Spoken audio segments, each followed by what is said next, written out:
Ya, terima kasih Anda masih bersama kami. Bagi Anda yang baru saja bergabung, kami hadirkan kembali 3 berita utama hari ini.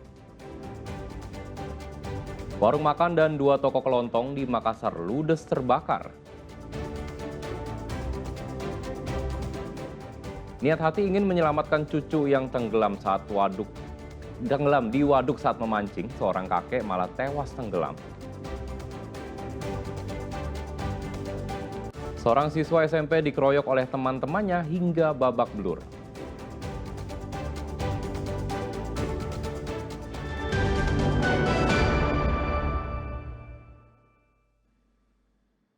Kasus pengeroyokan kembali mencederai dunia pendidikan. Di Palopo, seorang siswa SMP dikeroyok hingga babak belur oleh teman-temannya. Tak terima diperlakukan seperti itu, orang tua korban melapor ke polisi.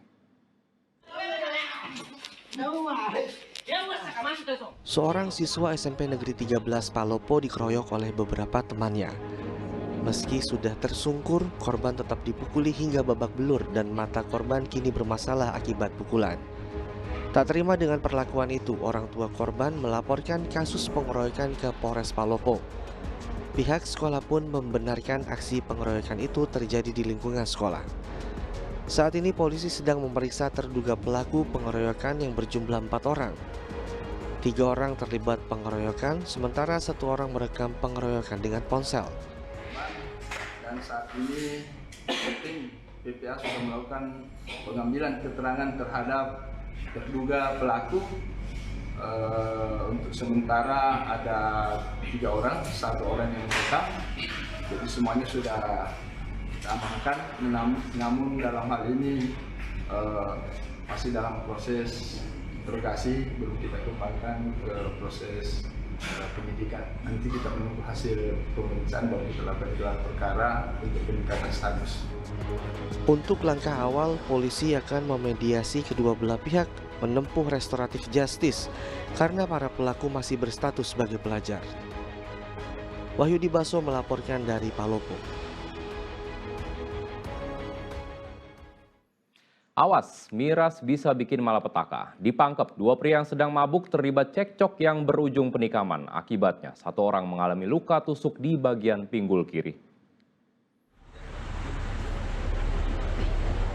Sebelum diperiksa di Polsek Labakang, Guntur terlebih dahulu dirawat di puskesmas karena luka tusuk di bagian pinggul kirinya. Pemeriksaan Guntur ini terkait penikaman yang dilakukan oleh Muhammad Idris. Peristiwa bermula saat korban meminta tumpangan kepada pelaku di dermaga Biringkasi. Setelah turun dari kendaraan, korban mengucapkan terima kasih. Namun ucapan itu membuat pelaku tersinggung sehingga keduanya terlibat cekcok dan berkelahi. Dalam pengaruh minuman keras dan emosi, pelaku lalu menusuk korban dengan badik. Sampai saat ini polisi belum menemukan barang bukti badik karena dibuang ke laut oleh pelaku. Karena baik korban maupun pelaku ini masih ada pengaruh minuman, jadi untuk sementara ini kami duga hanya kesalahpahaman. Terjadi teriris di sebelah kiri ya kalau tidak salah, dan sudah dilakukan penanganan medis di Puskesmas Labakang. Atas perbuatannya, Idris dijerat pasal 351 tentang penganiayaan yang mengakibatkan luka berat. Kini penjara 5 tahun menanti tersangka. Muhammad Sardi melaporkan dari Pangkep.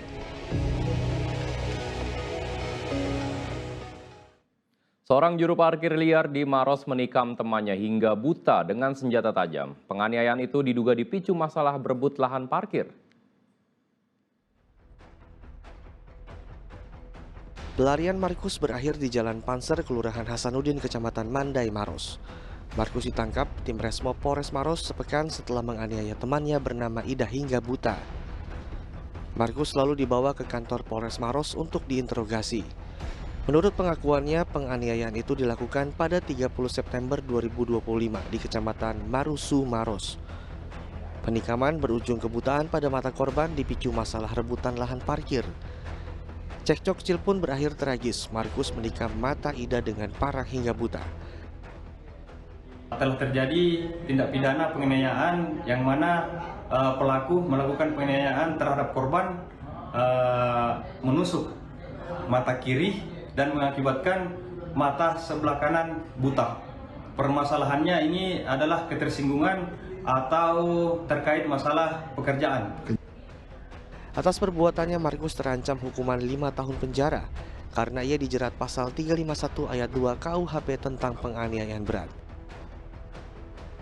Reza Habu melaporkan dari Maros.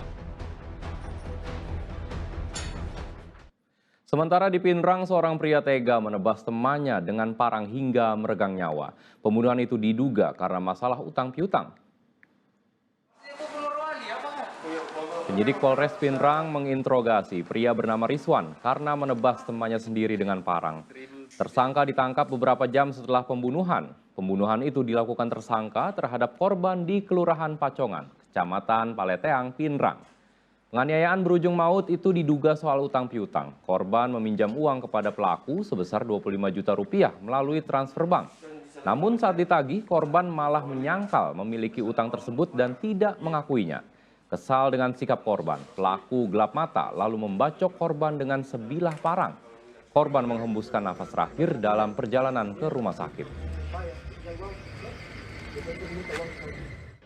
Masalah antara korban dan pelaku yang dimana saat itu pelaku sedang sebelumnya menagih hutang terhadap korban. Namun pada saat penagihan hutang tersebut korban tidak mau membayar sehingga pelaku akhirnya naik pitam atau emosi sehingga melakukan penganiayaan mengakibatkan korban meninggal dunia.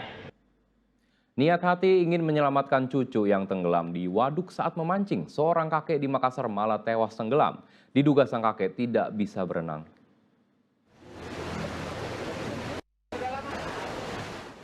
Tim SAR gabungan mencari jasad seorang kakek bernama Tutu Daeng Rani yang dilaporkan tenggelam di pintu air waduk Jalan Metro Tanjung Bunga, Kecamatan Tamalate, Makassar.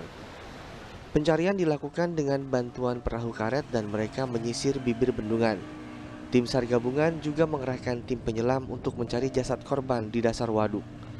Pencarian yang dilakukan pertama kali tidak membuahkan hasil, sehingga tim SAR kembali berdiskusi dan menerbangkan drone.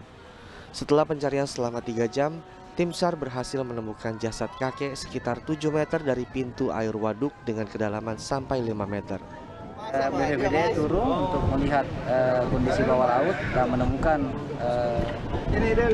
mayat, tapi beberapa saat kemudian terkendala karena ada pancing yang tersangkut jadi naik kembali. BPBD turun untuk melihat kondisi bawah laut dan menemukan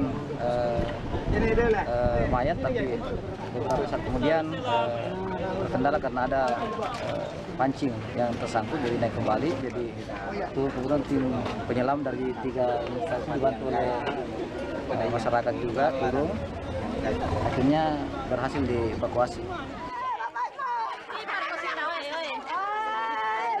Keluarga yang menyaksikan proses evakuasi korban yang dilakukan oleh tim SAR menangis. Bahkan ada yang jatuh pingsan saat jasad korban diangkat dari dalam air. Korban merupakan warga Kecamatan Mamajang, Makassar. Ia tenggelam saat berusaha menyelamatkan cucunya yang terjatuh ke waduk saat memancing. Korban diduga tak bisa berenang sehingga tubuhnya terbawa arus. Jasad korban dievakuasi ke Rumah Sakit Bayangkara, Makassar untuk dibersihkan sebelum disemayamkan ke rumah duka. Reza Habu melaporkan dari Makassar.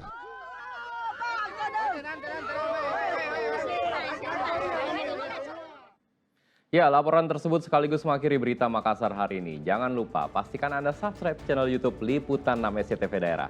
Saya Ridho Yahya berterima kasih atas perhatian dan kebersamaan Anda. Selamat beraktivitas dan sampai jumpa.